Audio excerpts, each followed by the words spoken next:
Looks like someone's ghosts of tricks past have come back to haunt this Halloween. XOXO, Gossip Girl. Hi guys, it's Lauren Daisy. Welcome back to my channel and back to spooky season week, whatever I called it.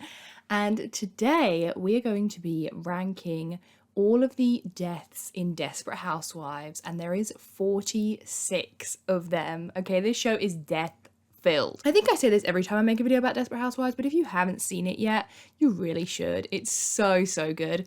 But yes, today we're going to be ranking them all from the ones that I just felt like were the least interesting, least impactful, least dramatic, you know, so on and so forth, to like my, it feels weird saying my favorite deaths, because I don't think I have like favorite ones, but I feel like ones that for me were the most impactful, the ones that I thought were the most dramatic.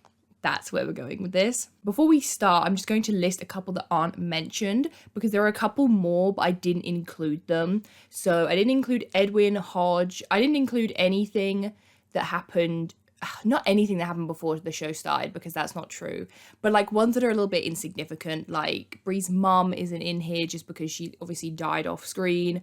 Karen's son, Ellie Britt, so Edie's mum, Al Kaminsky, Glenn, Jeff, and Daphne, the people that like died in the plane crash, but we didn't really know them. We'd only just met them.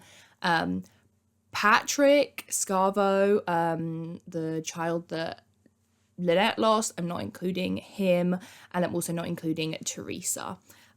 Just for a couple of different reasons. Some I just felt like I didn't want to because they're very sad and I just wanted to leave them there. And then other ones were just not really anything to do with the plot or characters that weren't significant to the story really. So that's why those ones aren't being mentioned. But we're going to kick it off with 46. And at 46 we have Ramona, and this is from season 6, and she was the first victim of the Fairview Strangler, so Edie. And I put this one at the bottom because even though it was like dramatic at the time, I just feel like it was a little bit forgettable. Like I didn't really remember who she was. And for me, like when I think back to it, I think of Julie being kind of like the main, well, she wasn't a victim because she didn't get killed, but like, you know what I mean? So sorry, Ramona, I had to put you last. At 45, we had Sophia Green, and she was blown away by a tornado in season 4. And she was the lady that was like trying to break up Catherine's marriage by saying that she had slept with her husband or something like that. And yeah, then she was blown away by a tornado, and like I think she like crashed into a tree or something and she was out. At 44, I have Lillian Sims, and she was Catherine's like aunt or something, I think, and she had known the real story about Dylan, the secret there, that Dylan had actually died and was replaced. So she felt like they should tell Dylan before she died. She felt like she had to tell her. This was in season 4. And she actually ends up dying of natural causes, I think it is, before she is able to actually tell her, but she writes it down on a note, so she gets like half of the information out, I think, before she passes. At 43, we have Jane Hainsworth, and this was Ian's wife from season 3, who was in a coma when he met Susan, when Mike was also in a coma. And there's something, I think it was like a pressure drop or something during the coma, and she ended up passing away, and that was when he kind of was able to fully move on and be with Susan. Anything about Ian, that whole storyline, I do not like that man, and sorry to Jane, but she's gotten thrown in there with that whole dislike of that storyline. At 42, I have Ralph, and this was Gabrielle and Carlos's Gardner. This is in season 2. He was actually run over by a truck while filling in for Carlos and doing his community service for him.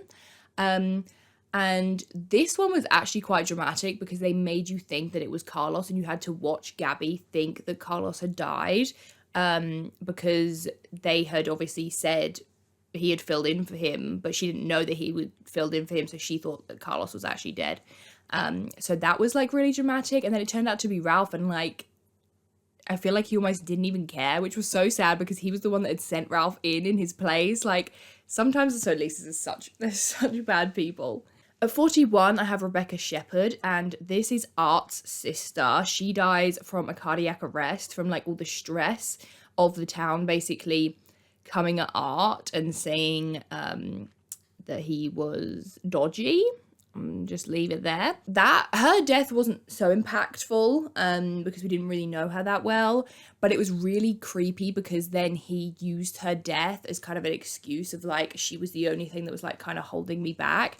And that scene, I guess it's like, so that's why I put this one higher up, because it's kind of linked to her death but kind of not at the same time. But that scene where he kind of admits to Lynette that she was right about him and that now he can just go and do whatever he wants, wherever he wants, because his sister isn't like holding him back anymore, was so eerie. Like, it was literally like spine chilling or whatever they call it. Like, that was awful. At number 40, we have Frank Kaminsky. And he died of natural causes after marrying Lynette's mum in season 7. She married him for his money. He was that grumpy old man. And you might think to yourself, natural causes, like, that's a bit boring. Why is that so high up on the list? It's because he literally died on their couch while they're taking a family photo. And they I can't remember what it was. They, like, needed him to be alive long enough for Lynette's mum to get the money. So they kept him there for like a day or however long he was in there. And it was just so ridiculous. At 39, we have Ellie Leonard, and she was shot by Wayne, so Catherine's abusive ex-husband in season 4. And she was actually staying with Gabrielle, and she was a drug dealer. So she had money in the house and Gabrielle had taken it from her. So she was kind of out for revenge on Gabby. And I don't remember how she ended up at Catherine's house that day. But she did, and Wayne ended up shooting her. So then that kind of, you'll see a running theme here when if someone has an issue, like someone's about to expose their secret or someone's about to whatever, they will just kill them off. Like, to solve people's problems, they will literally just like, they would take them out. At 38, we have Iris Beckley, and she was choked to death with a scarf by Patrick Logan in season 6. And this was like the first time we'd seen him kill someone, I think. And it was crazy because they'd really built him up to be this really like scary, big, bad villain type. So then when we actually kind of got to see him, as opposed to just hearing about him, and then this was obviously one of the first times that we really got to see him properly, that was crazy. At 37, I have Matthew Applewhite, and he was shot by the police in season 2. And I have him a little bit higher up because he is more of a main character than the other ones that we've spoken about. And the death in itself was dramatic because he was threatening to shoot Bree and all of that. But we've spoken about it many a time on my channel about the problematic nature of the Applewhite story and just that whole plot line and the way that it was written and the way that it was handled. So for that, I have it quite a bit lower down than other more main character deaths, I suppose. At 36, I have Irina Korsakov, I hope I'm saying that properly. And this was Preston, I think. I always get confused between Paul and Preston. I think it was Preston's wife. Well, soon-to-be wife. He had come back from traveling and he had met her and was going to marry her, and Lynette was convinced that she was a gold digger or she had some kind of ulterior motive, and because of that, Preston actually doesn't end up marrying her. And then when she is leaving town, she is stopped by the Fairview Strangler and she is killed. I think she's maybe his second or third victim. Which was really dramatic and like crazy because yeah, that was the first one that was kind of properly linked to the main characters, as opposed to the more like random killings from him that we'd seen. At 35, we have Curtis Monroe, and you might be thinking to yourself, who the hell is that? Because it's a very insignificant death. Poor man, I literally just catching strays. But he is a detective or like private investigator or something that is basically trying to catch out the Applewhites, and he's coming down the stairs falls down one of the steps and accidentally shoots himself and dies, which is just so Desperate Housewives. It's so ridiculous and like just unreal. Like when it happened, me and my boyfriend were just like, really? Like he was supposed to pose this like big threat to the Applewhite secret, and then he just falls down the stairs, like into the stairs, not even down the stairs. Like I can't help but laugh because it really was a funny one. Like at 34, we have Emily Portsmith, and she was another victim of the Fairview Strangler, but I'm pretty sure she was the one that worked in the cafe, like with Danny, and again, was friends with them, so it was kind of another closer to home victim, and I think might have been like the second death. Maybe. I think it went like the first, like Ramona, then Emily, then Irina, I think. Yeah, I think so. At 33, we have Mona Clark, and this was part of the season 6 plane crash. And she was hit by like the wing of the plane, I think, and she ended up dying in surgery. And this was another one where she was about to expose the secrets of the Bowen family and Angie. And Angie was kind of like, what am I going to do about her? Like, I really don't know. She was blackmailing her. And then, as her Desperate Housewife does, solve your problem, they're dead. So she ended up dying in surgery after the accident. At 32, I have Barbara Orlovsky, and she was another victim of the Fairview Strangler, but she was actually Eddie's mum, the Fairview Strangler's mum. So we got a bit more background there on their relationship, and then when he actually killed her, because with the other ones, it was all like off screen, and then they would discover them kind of the next day or whatever. So this one was really hard hitting, especially because you saw their scenes together, you saw the backstory and all of that kind of went into when he actually did end up killing her. At 31, I have Gilbert Mcclusky, and this was in season 3. Now, we don't actually know how he died, I don't think. If they mentioned it in the show, please let me know down below, but I don't think they mentioned how he died. But this is the season where they find him in Mcclusky's freezer in her basement. And I can't remember why. I think she was like keeping him there so that she could keep getting his like pension or like something like that. Or she just, at first it was that, and then she just liked having him down there or something. Like it just made her sad to let him go. But then one of the kids, I think it was Parker, like finds him down there. So that was firstly really dramatic, but also like weirdly like sad and heartfelt in a way. Like I just love Mcclusky. I love that woman so much. At 30, we have Noah Taylor, and this was the guy that Mike was working for. Oh my gosh, can't believe I just misnamed Mike Delfino, the love of my life.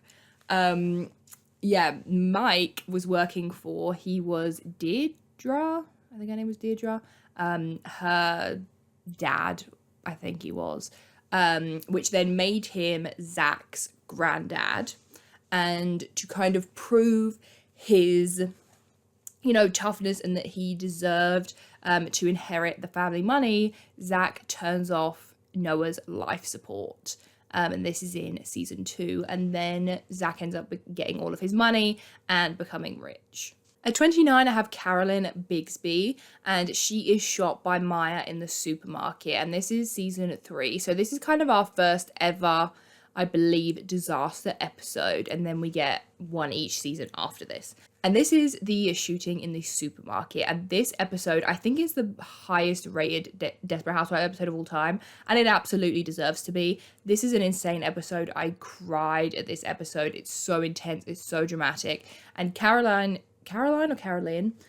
is actually the person that initiates this whole situation. And it's because she was told that her husband was cheating on her. And so she goes with the gun intending to kill him, but then she ends up taking hostages, and all of that stuff. And the way that they actually escape is that another hostage, Maya, ends up shooting her. At 28, I have Dick Burrows, I think it is, and he died of complications from a viral infection while he was on the waiting list for a kidney donation. And this was in season 7 when Susan was waiting to get her kidney, and she ended up getting hers from Beth, but unfortunately he didn't get his before he could get better, and he was kind of sat with her in dialysis, and they had a whole kind of like frenemy scenario where he was really, you know, negative and down and grumpy, and she was trying to make him feel better, and they actually had like a really cute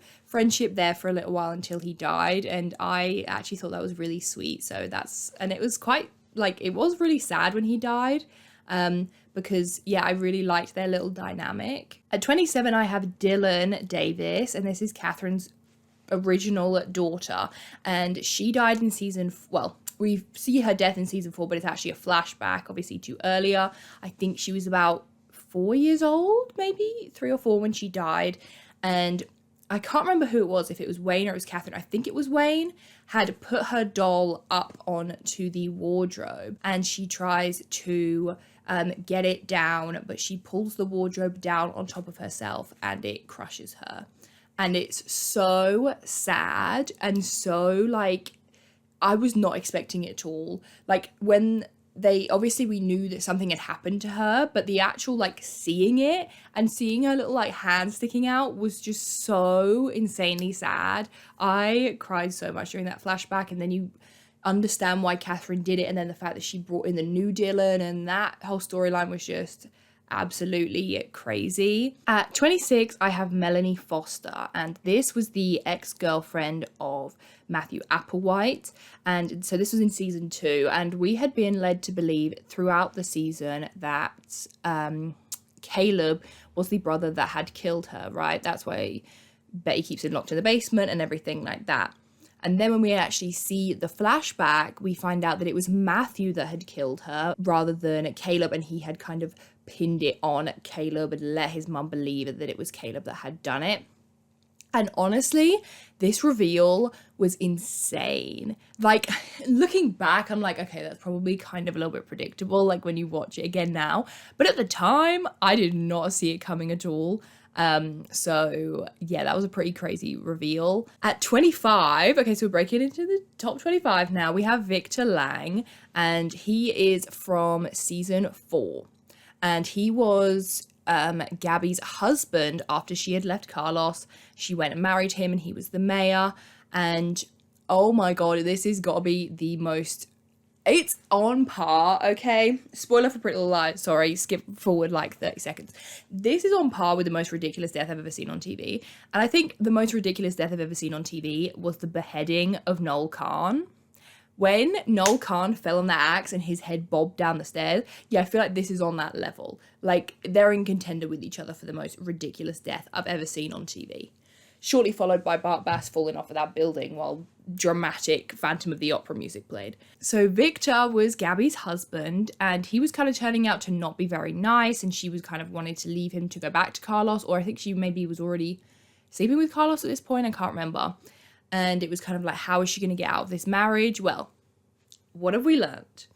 If you need to get out of a situation, don't worry, because death, he knocks at everyone's doors, okay? He's doing everyone in this town a favor. So this, again, is one of the tragedy, catastrophe episodes. And in this one, it's a tornado. So a tornado is going through Fairview.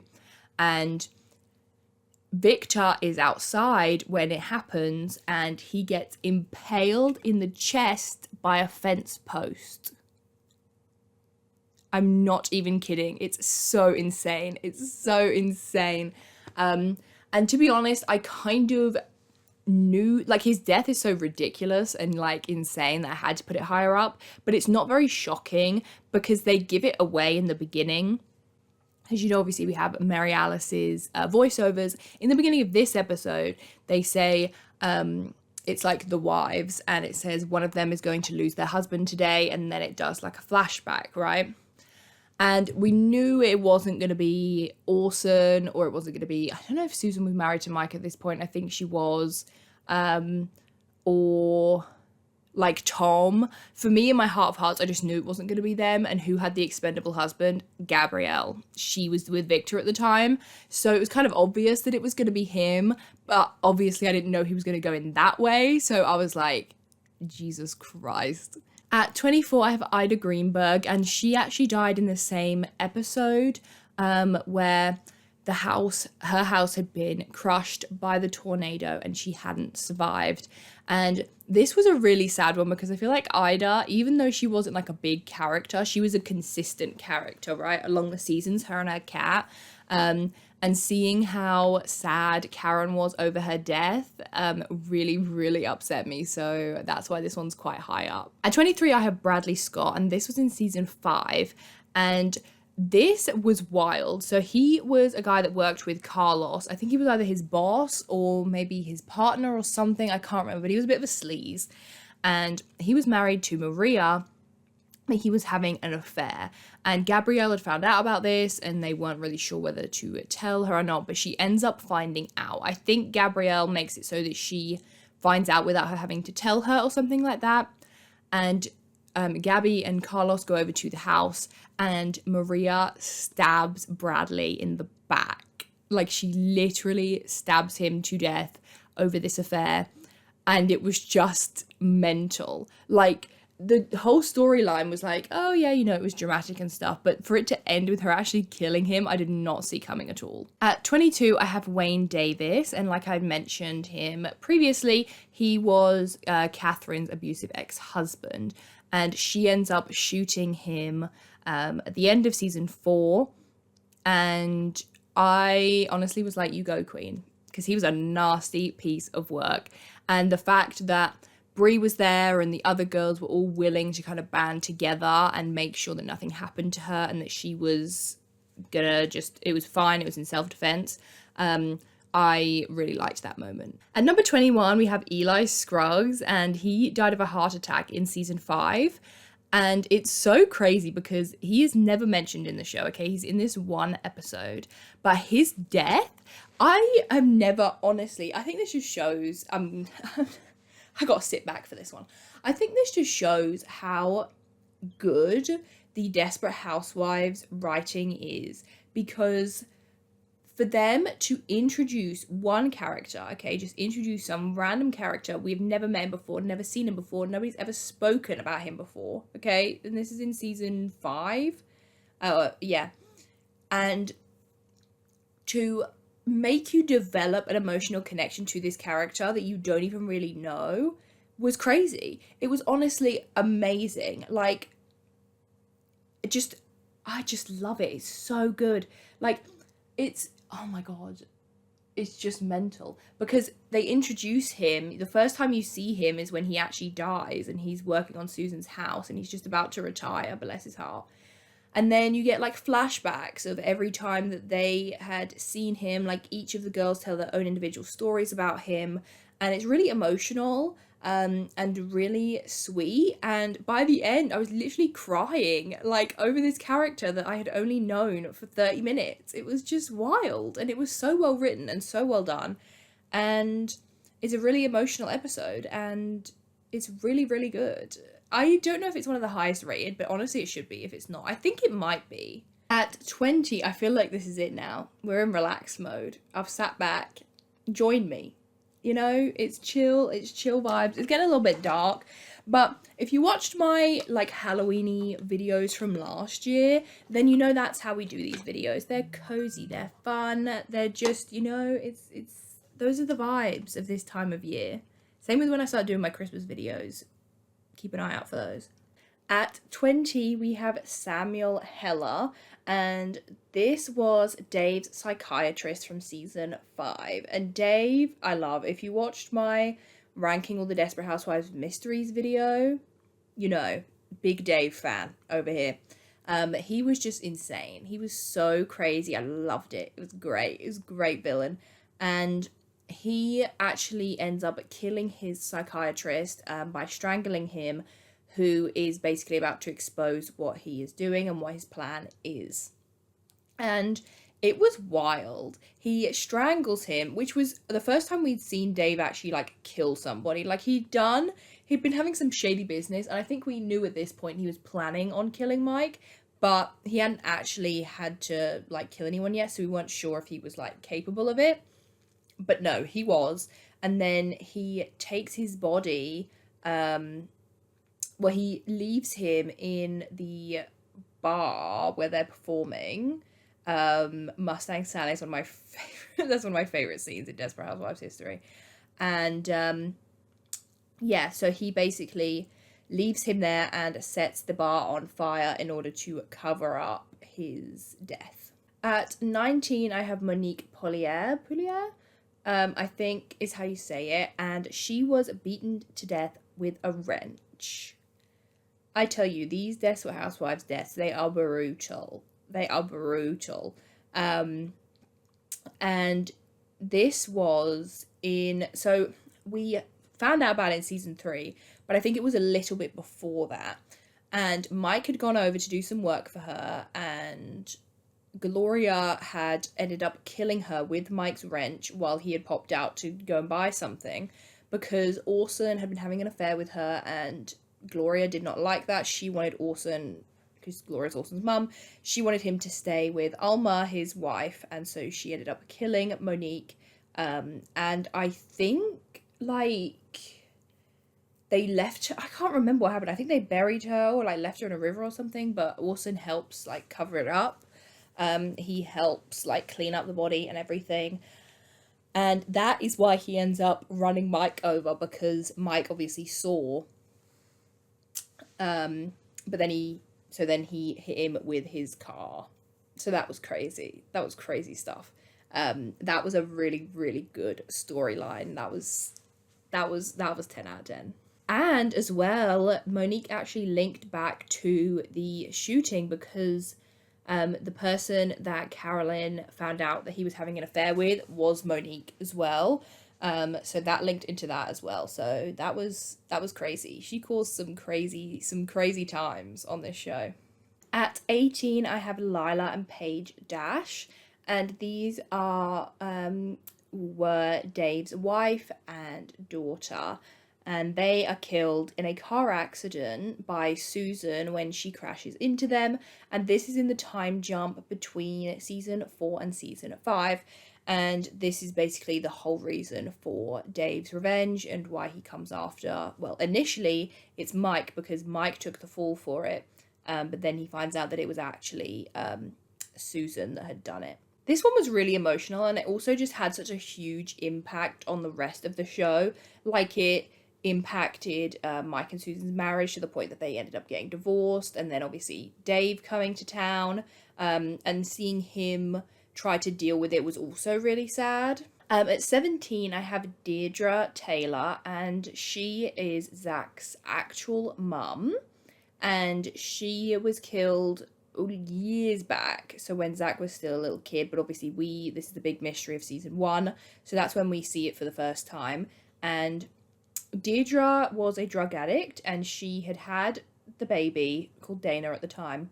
And Mary Alice, I can't remember if she had taken him or if Deidre had said to look after him. I would have to double check it. But anyway, Mary Alice and Paul Young, they end up with Dana. And then Deidre comes back and basically says that she wants him, and she wants to keep him. And so Mary Alice ends up stabbing her, and she dies, and they put her into a toy chest and bury her under their pool. And that kickstarts the whole big mystery, basically, of season 1, because Mary Alice thinks that someone had found out about it, and that's why she ends up killing herself. And then that's also why Mike comes to town, because he is looking for answers about Deidre, and that whole thing. So it's really a really integral part of season 1. And actually, it was insane, the reveal of it, because I mean, you obviously had to know that something bad had happened for it to make Mary Alice take her own life.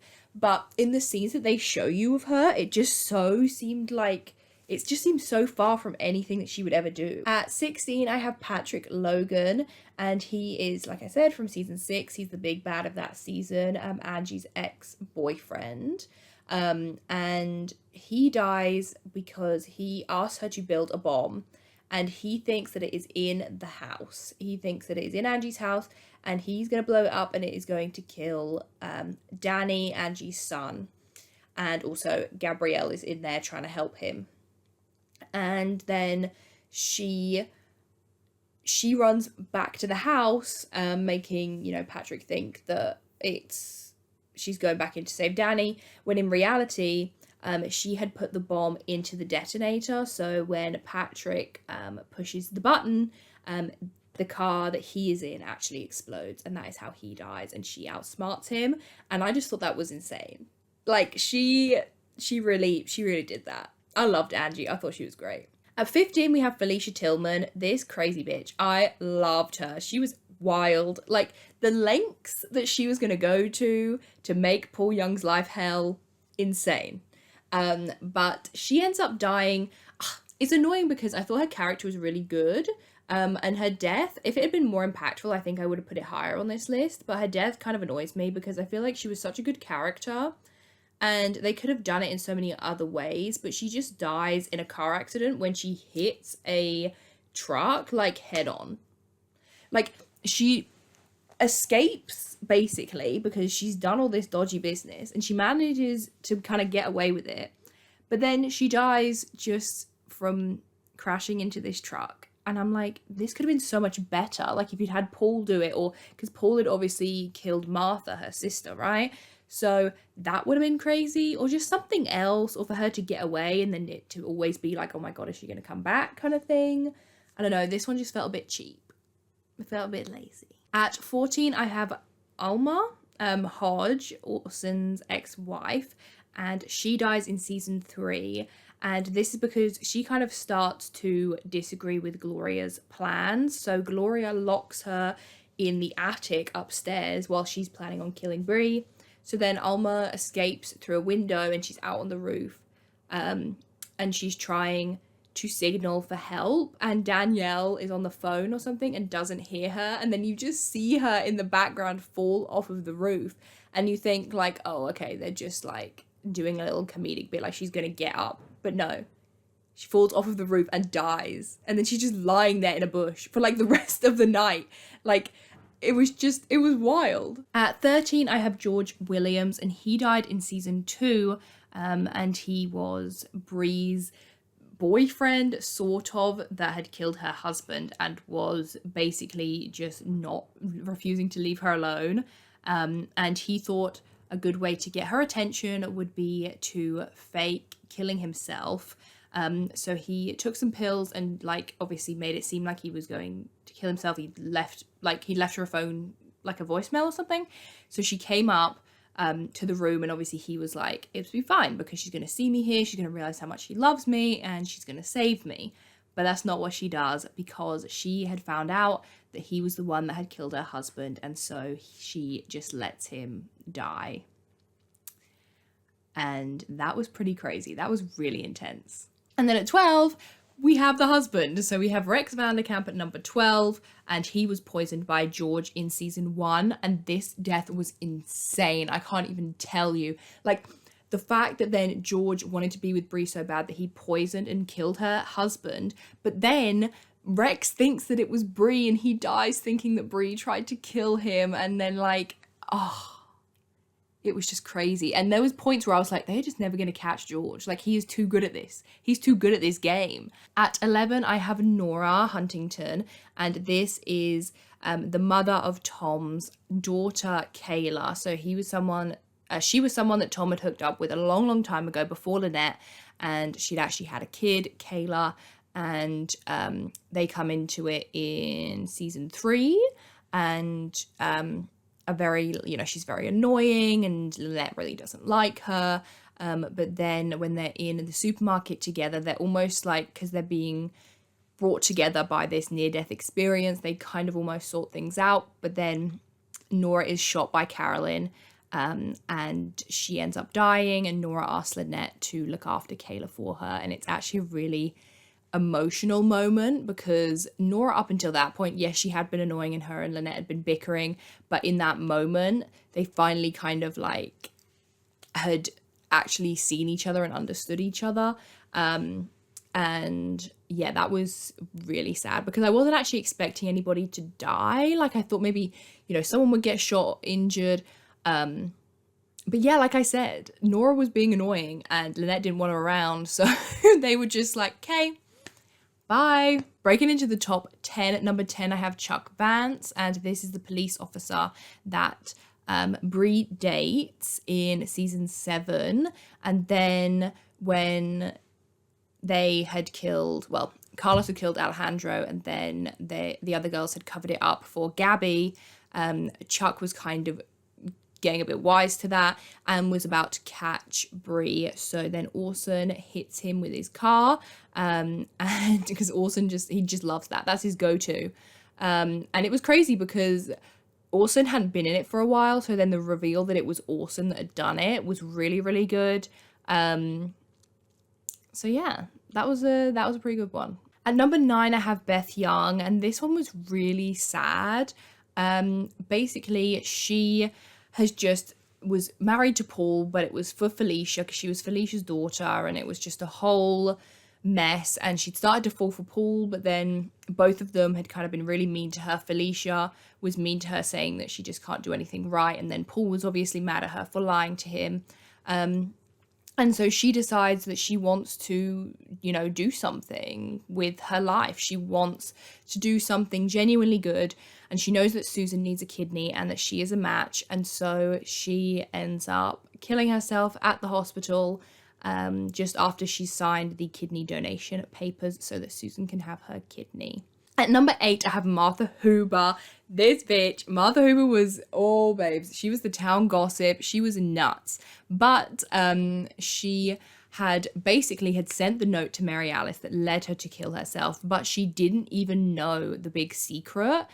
She was blackmailing her about something else, and Mary Alice thought it was about that, and then she ended up taking her own life. And because she did this and Martha was behind it, Paul kills Martha. He literally chokes her and buries her. It was so good. Like, it was so dramatic. And I was like, is no one ever going to find out that it was him? At number 7, we have Juanita Solis Sr. And this is, or Mama Solis, and this is Carlos's mom and Gabby's mother-in-law. And she comes to visit and she discovers that Gabby is having her affair with John. And as she is running out of the house, Andrew accidentally hits her with his car. And this was such an insane death because then she goes into the hospital and she is desperate to tell Carlos about Gabby and John. And so she leaves her hospital room and is trying to go down the stairs. She ends up slipping and falling, but nobody hears her. And because it's so late at night, and that's how she ends up dying. And this just led to so many other things. Like we had Bree covering up that Andrew had done it for years until I think it was season 7, because this was in season 1. And I think Carlos only finds out that it was Andrew in like season 7 maybe. So they carried this storyline on for a long time, and then there was the whole settlement because the hospital was actually at fault, and all this stuff. And that one was really dramatic. That one was wild. At number 6, I have Alejandro Perez, and this was Gabby's evil stepfather, and he dies in season 7 when Carlos hits him over the head with a candlestick because he was threatening Gabby. He didn't mean to kill him, but the blunt force trauma, it kills him, and then Bree, Gabby, Susan, and Lynette bury him out in the woods. And this was just a really satisfying death because this man was pure evil. He was absolutely horrendous. And it was so upsetting to see how much Gabby was upset by what he had done. And so for that to finally be resolved for her and to know that he could never hurt her again, that part of the storyline was really good. I don't really care for the rest of it because I feel like it kind of tore the girls apart, and their friendship was my favorite thing about the show. But the actual death itself was really dramatic because obviously everyone else was coming over to the house, so they had to quickly, clean it up. And that was really, really tense. At number 5, I have potentially the most iconic death of the show, and that is Mary Alice Young. And she obviously kills herself with a gunshot wound to the head because of her guilt of killing Deidre all those years ago. And she receives the note and thinks that somebody's going to find out, so she just ends it before then. That is obviously the first episode of season 1, but it sets the tone for the whole show, and I think is definitely one of, if not the most iconic death of the show. At number 4, I have Carl Meyer, because I loved Carl, okay? Was he a dickhead? Yeah. Was he a tit? Yeah, he was. But he was hilarious, and I adored his character. I mean, my boyfriend was so upset when he died because he was such a great addition to the show, and him and Brie I really loved as well. So yeah, he is also hit by the plane when there is that plane crash in season 6. And he actually ends up dying in surgery, which I just was so sad because he was such a good part of the show. I really did love him. Okay, guys, we're getting into the top 3 now. So at number 3, I have Edie Britt. Oh, love of my life. I love that woman. And she was electrocuted from a snapped power line in season 5.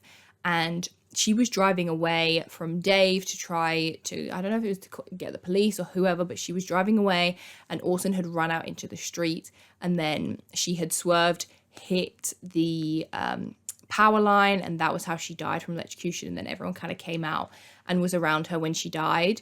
This was such a sad one for me because I absolutely loved Edie. It was really dramatic. It was super impactful because I absolutely loved Edie. I was not expecting her to die in that moment, in that scene. So it was really, really shocking. And yeah, I really missed Edie for those last 3 seasons. She was dearly missed. Okay, so that's the top 2, and I feel like maybe some people would have these the other way around, so let me know down in the comments what your specific ranking would be. It feels like I'm telling you guys a ghost story with this lighting right now, but it's fine, we're almost at the end. At number 2, I have Carolyn Bigas, and she had lung cancer that moved to her brain, and she died from that at the very end of season 8. And this was such a sad death. I cried so much. It was the way that her husband talked about her and how much that he loved her. And it was the way that all of them were affected by her death. And she had just been in it for so long. Such a consistent, funny character. She had so many layers to her, so much depth. And I just adored her character so much. And to see her go in the final season, it was really poetic. I feel like it worked really well because she had been that constant throughout the season. But it was still really, really sad. And I cry every time. And then at number 1, for me, the most impactful, insane death had to be Mike Delfino. Because with Karen, I kind of expected that she would die at some point. So throughout every season, I was kind of like, this could be it, maybe. But no, she stayed till the end. Queen. But Mike, shocking, awful, terrible. I hated it. I love Mike Delfino. Number 1 Mike Delfino stan right here. I love that man. So this was awful. It was, and right at the end, just as you think they're finally going to get their happy ending, Mike is shot in the chest by Donnie, who was someone that the Australian one, Ben, I think it was, had borrowed money from. So then he went to Mike and shot him and killed him. And it was just so sad. He literally dies in Susan's arms, and it's just gut-wrenching. It's so, so sad, so dramatic, so crazy. To be honest with you, I've never recovered. I will never recover from the death of Mike Delfino. I actually just won't. I just will not ever. It was awful. It was awful for no reason.